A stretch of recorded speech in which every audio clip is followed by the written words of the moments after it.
To me, I think kids are, they just baffle. Like, they're just amazing. They're just so pure and innocent and really in the moment.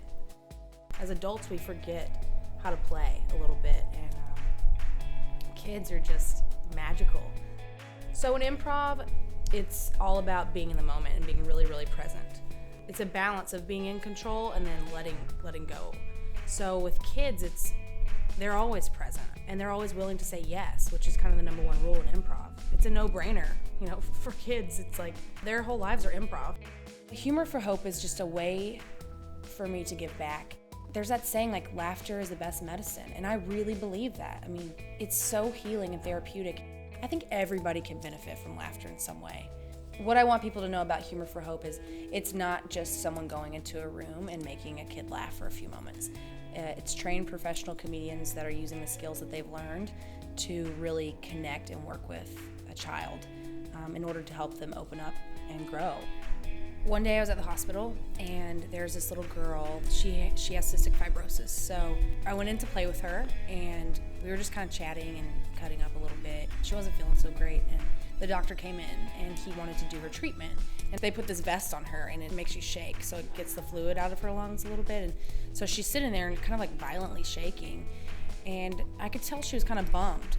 And so I just turned it into a game and we had a karaoke contest.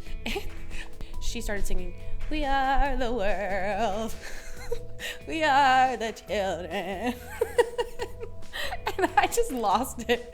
And we were cracking up so hard that the doctor started laughing, who was like very distant towards us at first. And then the nurses came in and a bunch of other people came in and it ended up being this whole like karaoke contest. Of course she won every time, but it was so funny. We were laughing until we were crying. So it's great. They benefit me just as much as I hopefully laughter benefits them. I would be lying if I said every day was easy. We were just playing pretend and laughing, and it's really hard. There are days that I go in and someone that I've been working with for 3 weeks is gone, and I don't know what that means. All we know is they're gone, and maybe something happened, or maybe they got to go home. And sometimes we're working with kids and we know that they don't have much longer, but one thing that makes it a little bit easier is we're creating memories that are going to be carried on by the family, and just getting to see something happy before something really sad happens is rewarding. There was a little baby. It's kind of hard to do improv with a baby, but he's blind and deaf, and he was alone, so he didn't have family with him, and it was really heartbreaking.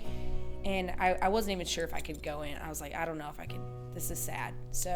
But I did. I was like, you know what? I'm gonna go in. And I went in and I held him, and I was just kind of singing to him. I know he couldn't hear me, but he could feel the vibration on my chest. And I don't even know what I did, but we were kind of just dancing, and I was singing to him, and he giggled. He just giggled, and it was the coolest thing. It was so cool. I don't know if he's ever giggled before. I don't even know if anyone's ever held him, but he did, and it was so magical for the two of us. It was really cool.